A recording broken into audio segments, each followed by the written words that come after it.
మండలి నుంచి YCP MLC Botsa walkout చేశారు. మాజీ సీఎం వైఎస్ని కించపరిచేలా టీడీపీ ఎమ్మెల్సీ భూమిరెడ్డి మాట్లాడారని ఆయన తీర్పు నిరసనగా వాకౌట్ చేస్తానన్నారు బొత్స.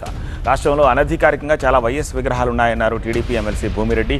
గత ప్రభుత్వంలో అనుమతి లేకుండా పులివెందులలో వైఎస్ పార్కు సుందరీకరణ చేశారన్నారు. టీడీపీ ఎమ్మెల్సీ భూమిరెడ్డి వ్యాఖ్యలపై వైసీపీ ఎమ్మెల్సీ బొత్స నిరసన తెలిపారు.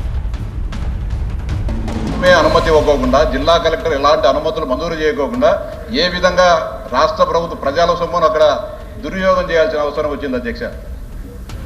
ఒక నాయకునికి మాజీ ముఖ్యమంత్రికి సంబంధించిన విగ్రహాలను అనధికారికంగా పెట్టడమే కాకుండా కోట్లాది రూపాయల సుందరీకరణ ముసుగులో దుర్వినియోగం చేసి విచ్చలవిడి అవినీతికి పాల్పడడం జరిగింది అధ్యక్ష. మంత్రి గారికి వచ్చిన సమాధానం కూడా 100% తప్ప అధ్యక్ష. రాజశేఖర రెడ్డి గారు మరణించిన తర్వాత 2009లో మరిస్తే 2014 మధ్య కాలంలో ఒకసారి సుందరీకరణ చేశారు అధ్యక్ష. అనధికారికంగా పెట్టిన విగ్రహాలను నేను ప్రదర్శిస్తాను అధ్యక్ష.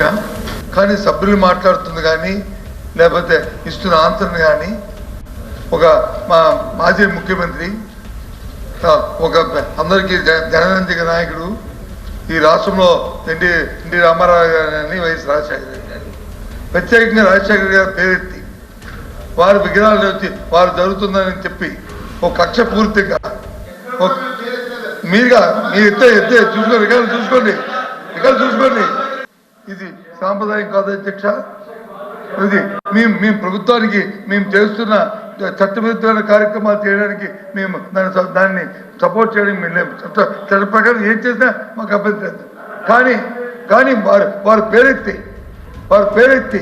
వారు వారిని కించపరిచేటట్లు అవమానపరిచేటట్లు ఈ సభ్యులు అడుగుతుంది కానీ మంత్రి గారు తెలుస్తుంది. కాబట్టి దీనికి నిరసనగా మేము వాకౌట్ చేద్దాం. మీరు ఏం చేస్తారో తెలుసుకునే ప్రభుత్వం ప్రజలు నిర్ణయిస్తారు.